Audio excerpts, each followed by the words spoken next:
அடுத்து காய்கறி தின்னிகள், ஹெர்பிவோர் என்று சொல்வார்கள், மிருகங்கள், மாடுகள், விலங்குகள்.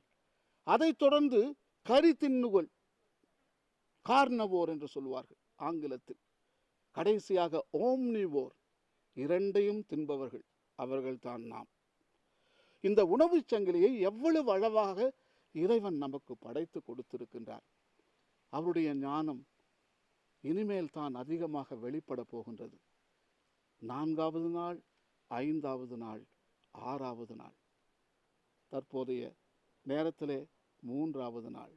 இனிதே முடிந்தது, இறைவன் எல்லாம் நல்லதென கண்டார். 4வது நாள், நான் உங்களுக்கு ஏற்கனவே சொன்னது போல முதல் நாளும் 4வது நாளும் இணைக்கப்பட்டிருக்கும். முதல் நாள் ஹார்ட்வேர், கடவுள் படைக்கின்றார். கம்ப்யூட்டர் பாஷையில் ஹார்ட்வேர், ஒளியை படைக்கிறார், இருளை படைக்கிறார். 4வது நாளிலே சாஃப்ட்வேரை படைக்கிறார். சாஃப்ட்வேர் என்று சொன்னால் சூரியன், பகலை ஒளிர்விக்க, ஒளி கொடுக்க அழகான ஒளி பிழம்பை, முக்கியமாக சூரியனை படைக்கின்றார்.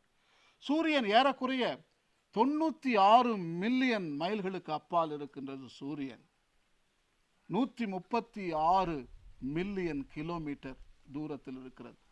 ஒளியின் வேகத்திலே சூரியனுடைய ஒளி துகள்கள் இந்த பூமிக்கு 8 நிமிடம் ஆகின்றது பயணம் செய்து வர. நாம் இருக்கின்ற இடத்தை கம்ஃபர்ட் ஜோன் என்று சொல்வார்கள்.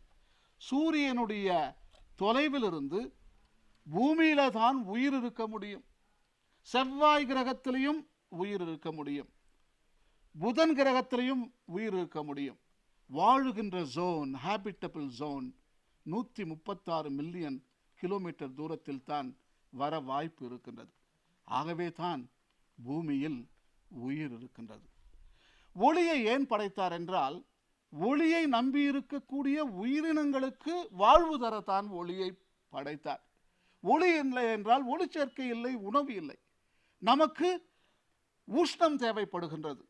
நாம் அனைவருமே உஷ்ணப்பிறவிகள், வார்ம் பிளட்டட் கிரீச்சர்ஸ்.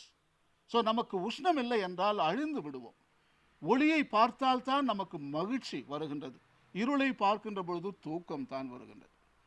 ஆகவே ஒளி, சூரியன் நமக்கு அத்தியாவசிய தேவை.